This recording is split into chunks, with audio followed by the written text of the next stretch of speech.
Buried so deep and for so long in this wet manure that it had engulfed her body like a quicksand, like she had sucked down into it. The flies and bugs from the manure are all over her skin. Oh.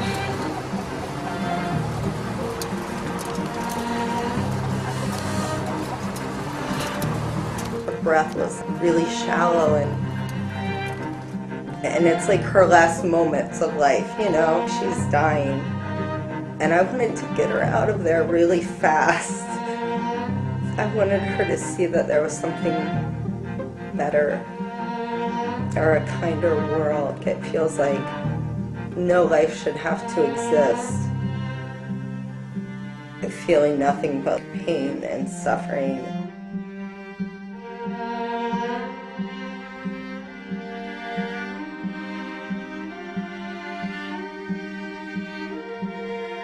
We've rescued a number of hens during the course of our investigation, but one case really sticks out to me in particular, and this is a case that illustrated to me just how expendable and just how replaceable these animals are. This is the story of a bird that we later named Hope, and Hope we found in a trash can.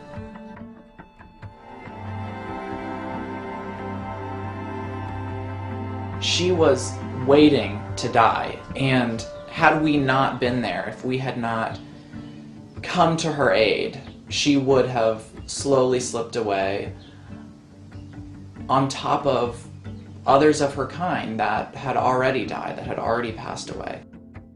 I reached into the bin and I lifted her out.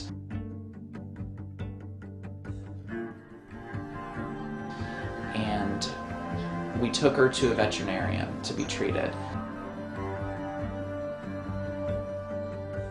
Today, Hope lives on just a wonderful farm sanctuary. Hey, how are you? It's good to see you.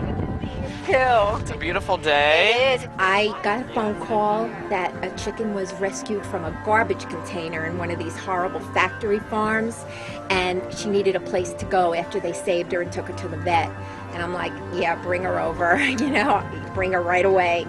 So she got here and she was kind of weak and a little on the pale side, and you know, but I don't think it took 2-3 days for that chicken to have joined the rest of the chickens, acting like a regular chicken, dust baths and scratching and eating and drinking, and she was really happy, and she was just a blessing to be able to give her the home.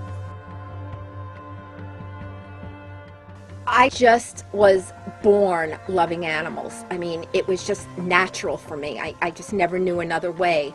And when I was in Brooklyn, of course, it was dogs and cats that I did rescue and try to place in homes and everything like that, and feed all the strays, and you know. And then when I got out here, it was as if, you know, well, there's a lot of great organizations for these dogs and cats and stuff, but nobody seems to really think about the farm animals.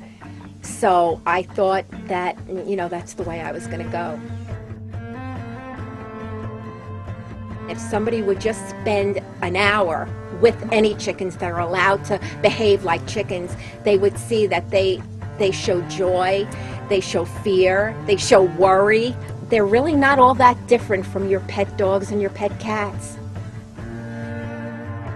I have a duck named Wuggles and this chicken named Onyx, and they have not left each other's side since the day they met. Where you see that duck, you see that chicken. They are just a bonded pair.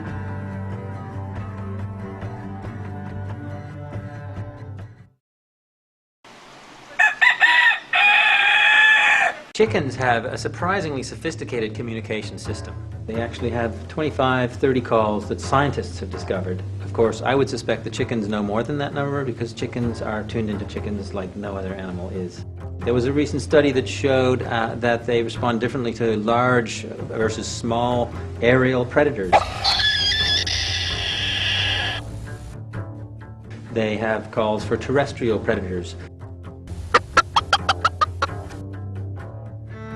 A rooster finds a grasshopper in the lawn, and if there's hens nearby, and only if there's hens nearby, he may make a come hither call. forego eating the grasshopper for himself. Hen knows the call. She comes running. He points it out. It looks very gallant. And if she finds it, she's the grasshopper. Well, what's in it for him? Well, of course, he's probably buying credit for maybe a mating opportunity next week. Well, that requires long-term memory. It requires individual recognition. So just that call and its dynamic by itself indicates pretty sophisticated communication in the chicken. One of the behaviors that you never see in a chicken in a battery cage is perching. But if you go to a sanctuary where you've taken chickens who've been bred for generations in captivity and they've been rescued, and suddenly they have trees available to them, up they go. If you watch chickens long enough, it's easy to see that they enjoy things and they also have things they don't like. If they have senses, they have feelings, they run towards a food item that's offered to them, they're anticipating the reward, they're looking forward to the pleasure of it, as we would. Similarly, they hear an alarm call, they run away, they're terrified, they want to get away from that. They have feelings and thoughts much like we do. We have the old expression bird brain. For a long time, until very recently, it was thought that birds really had very little part of their brain that was devoted to anything other than instinct. But about 5 years ago, a group of scientists came out saying we need a whole new terminology for the bird brain, because actually they have a different part of their brain that's got all the complexity of thinking and feeling that mammals have.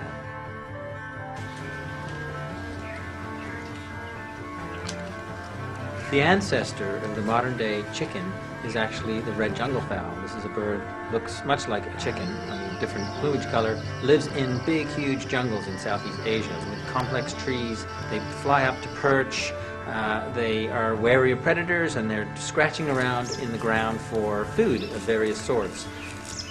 Studies of chickens and other species find that despite hundreds of generations in captive artificial environments, they retain all of the behaviors and needs that their ancestors had.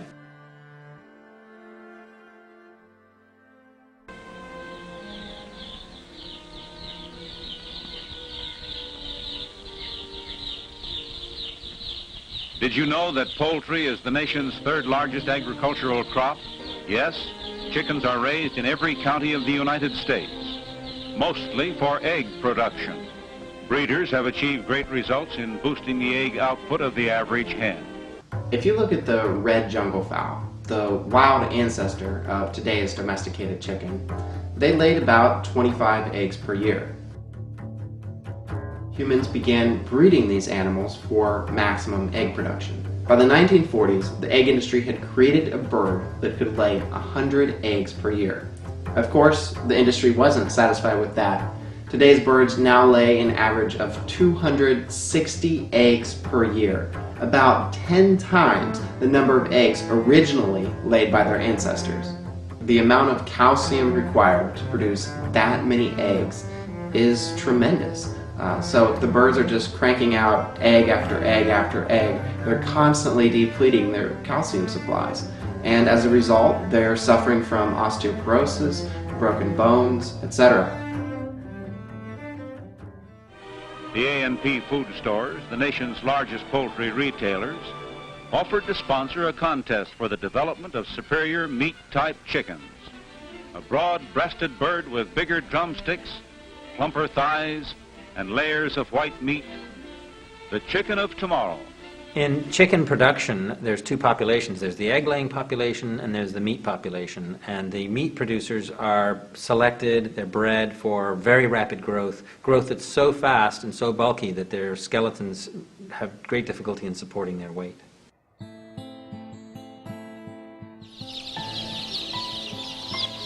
A male chick's never going to lay an egg, so male chicks are discarded in egg-laying operations.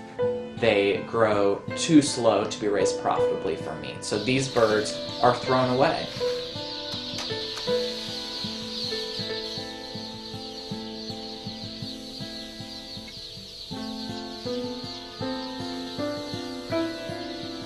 Within a couple of days of hatching, the baby birds are taken to be sexed. A factory worker picks up these birds, tossing the males roughly off to be disposed of, or tossing the females into the group that's going to be allowed to survive. They may be tossed into essentially a giant wearing blender, a giant food processor, to be macerated and crushed alive.